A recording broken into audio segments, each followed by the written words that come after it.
Bonjour, je ne résiste pas à l'envie de commencer cet atelier dans la neige. Et qui dit neige dit aussi moment bien au chaud à l'intérieur à la maison. Et bien aujourd'hui je vous propose de réaliser une décoration pratique pour la maison, pratique pour ces petits moments où on a envie de boire une bonne tasse de thé chaud ou une bonne tisane bien chaude. Voici la boîte que nous allons réaliser aujourd'hui. C'est une boîte qui a été décorée avec des images 3D et puis de la pâte à relief adaptée au papier. C'est une grande nouveauté, je vous montre ça dans un instant. Placez vos sachets de thé en ouvrant le couvercle. Ensuite, il suffit de remettre le couvercle et vous allez pouvoir récupérer vos sachets de thé grâce à la petite fente qui est ici, juste en bas. Ensuite, vous connaissez le mode d'emploi. Laissez-moi vous présenter cette toute nouvelle pâte structurante prévue pour le papier. Elle est vraiment adaptée au papier. Vous voyez qu'elle est légèrement grise, elle devient totalement blanche en séchant. Elle va vous permettre avec des pochoirs de réaliser de très jolis reliefs et vous voyez qu'elle est complètement lisse. Donc elle est à la fois, on travaille à la fois le relief et en même temps elle est très lisse, ce que n'est pas toujours sur papier la pâte structurante classique. Vous allez pouvoir donc choisir les pochoirs que vous aimez et donc réaliser soit des fonds, soit comme ici, deux petits éléments qui vont venir sublimer vos cartes. Préparons tout ce dont nous avons besoin. Je commence en défaisant les images prédécoupées de la planche. À côté de chacune se trouve un numéro. Je les classe donc par numéro. S'il n'y a pas de numéro sur la planche, il suffit de les classer de la plus complète à la moins complète, c'est-à-dire de la plus complète jusqu'au détail des motifs. Préparons maintenant l'image en l'adaptant à la taille de la boîte. Vous voyez que le motif dépasse. Je vais donc centrer le motif sur la boîte et venir marquer ici, là où je dois découper, de façon à ce que mon motif soit juste sur le dessus de la boîte. Donc je marque et je découpe ensuite. J'aimerais maintenant réaliser un cadre avec la pâte structurante pour papier. J'imagine donc une forme en pliant en quatre un rectangle en papier. Il faut que ce papier soit un peu plus petit que l'image. Je découpe ensuite le coin. Vous pouvez imaginer toutes les formes que vous voulez. Et vous le voyez, cela me donne une forme que je reproduis ensuite sur un papier plus épais. Je découpe au cutter plutôt qu'avec des ciseaux, cela permet au papier de rester bien plat.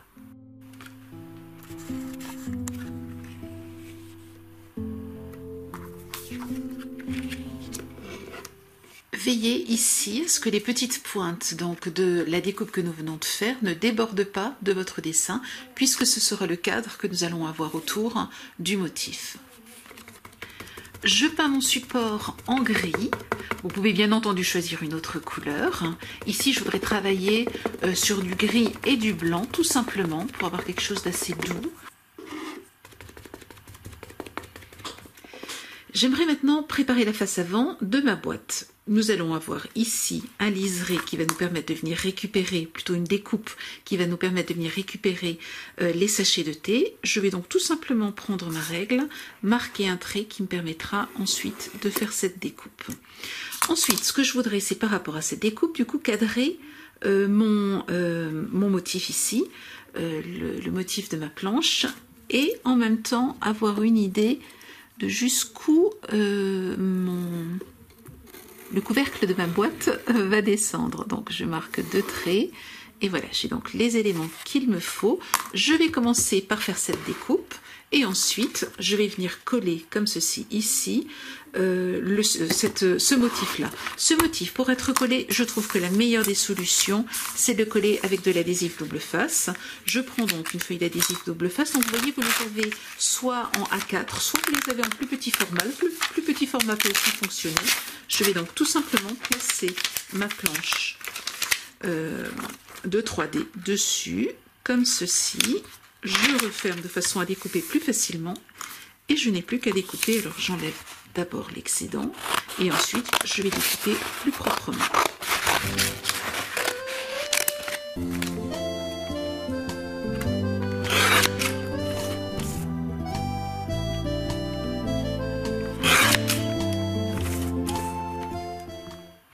Voilà, j'ai donc l'adhésif double face.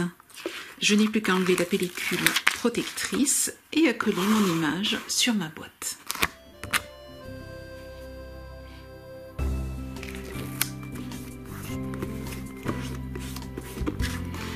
Je vais maintenant tout simplement avec mon cutter découper cette partie-là.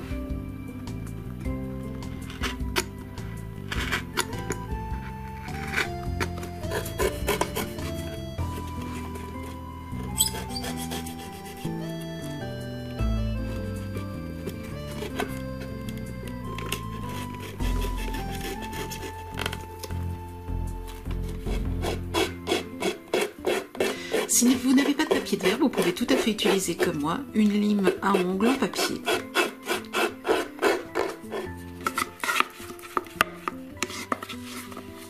Autre petite astuce pour peindre l'intérieur, c'est d'utiliser une mousse. Pour cela, je vous conseille de faire une première épaisseur, de la laisser sécher, de faire la deuxième de façon à ce que votre main ne frotte pas sur l'épaisseur précédente qui n'est pas encore sèche.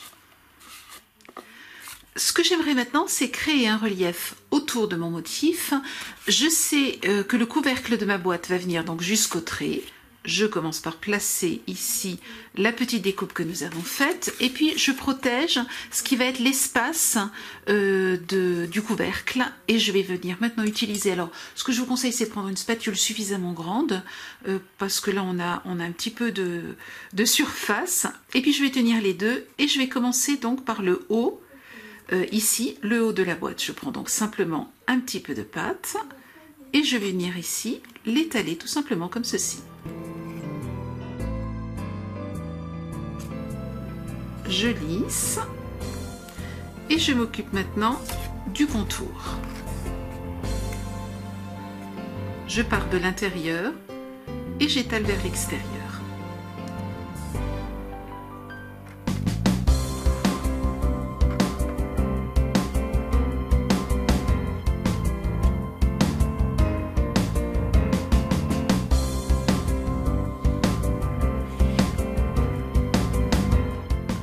Je vais ensuite ici parfaire le fond de la boîte, simplement, vous voyez, en lissant un petit peu de pâte sur cette partie-là. Sur les côtés de la boîte, c'est une utilisation bien plus classique, donc je peux utiliser un pochoir comme celui-ci. Ce qui aurait aussi été joli, ce sont les pochoirs avec les plumes. Donc vous allez trouver un ensemble de pochoirs, bien sûr, dans la boutique et vous allez pouvoir choisir. Donc là, je positionne mon pochoir de la même manière. Je vais travailler sur la partie haute, puis pouvoir poser mon doigt comme ceci et travailler sur la partie basse. Donc je prends mes points de repère de façon à bien aplatir. Je prends la pâte et j'ai simplement comme ceci à l'étaler.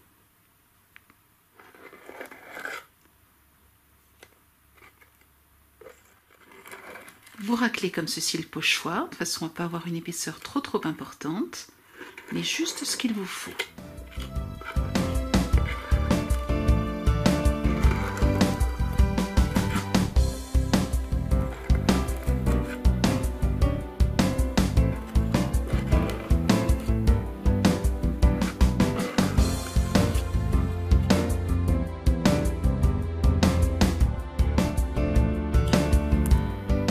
Pendant que ma boîte sèche, puisque pour chaque face, il faut attendre, pour faire chaque face, il faut attendre que la précédente soit sèche, donc je vais la sécher, et je m'occupe ici de la suite des événements. J'utilise un papier qui va être dans la tonalité des images 3D que j'ai choisi, et je vais venir mettre la pâte à relief sur ce papier.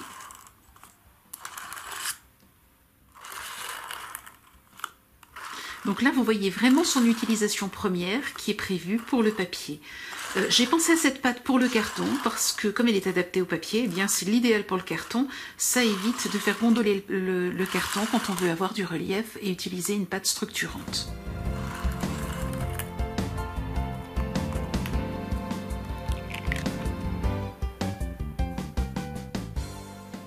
Une fois que votre pâte est sèche, eh bien, il est temps de s'occuper du 3D. Avant, je voulais juste vous dire que j'ai repeint ici. Je vais encore redonner 2-3 petites couches tout à l'heure, une fois que tout sera terminé. Maintenant, je m'occupe du 3D. Vous connaissez le principe. Il suffit de mettre des petits carrés de mousse, donc ici du 3 mm pour la première épaisseur, donc sur le premier motif, et ensuite de superposer sur la carte.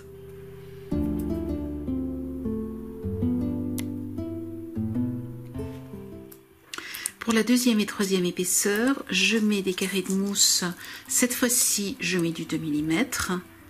Et puis pour la dernière épaisseur, je mettrai du 1 mm. ce qui me donnera vraiment un joli relief sur l'ensemble donc de mon motif.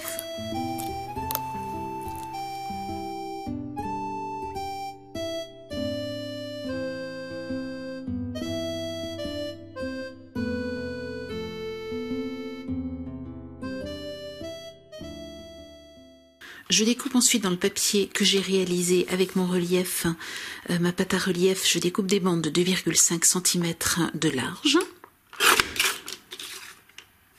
J'attends bien entendu que le papier soit bien sec et que la pâte soit bien sec pour faire ce découpage.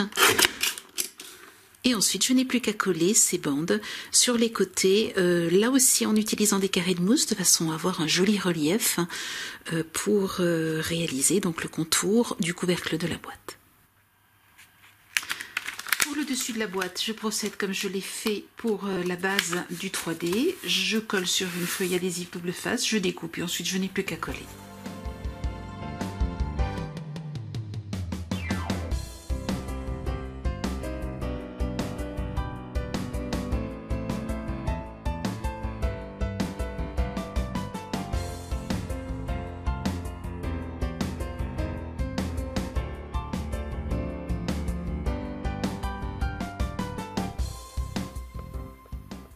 Pour les finitions, je rajoute ici une petite bande de mauve de façon à avoir le code couleur qui revient aussi à cet endroit-là et donc une harmonie sur l'ensemble. Et puis, pour terminer, je rajoute des pieds et j'ai choisi ici 4 perles. Alors vous pouvez choisir les perles que vous désirez. L'idéal c'est qu'elles soient rondes et vous allez ainsi créer l'effet d'un petit meuble.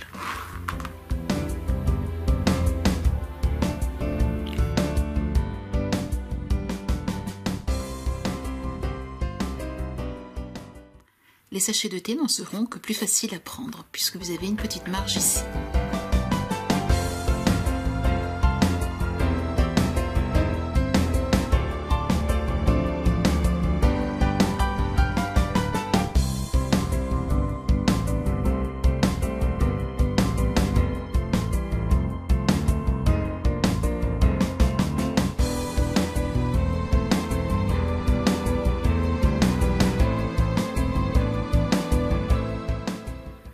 Comme toujours, vous retrouvez dans notre boutique tous les produits que j'ai utilisés dans cet atelier et dans les tutoriels associés. Je vous souhaite une très belle semaine créative.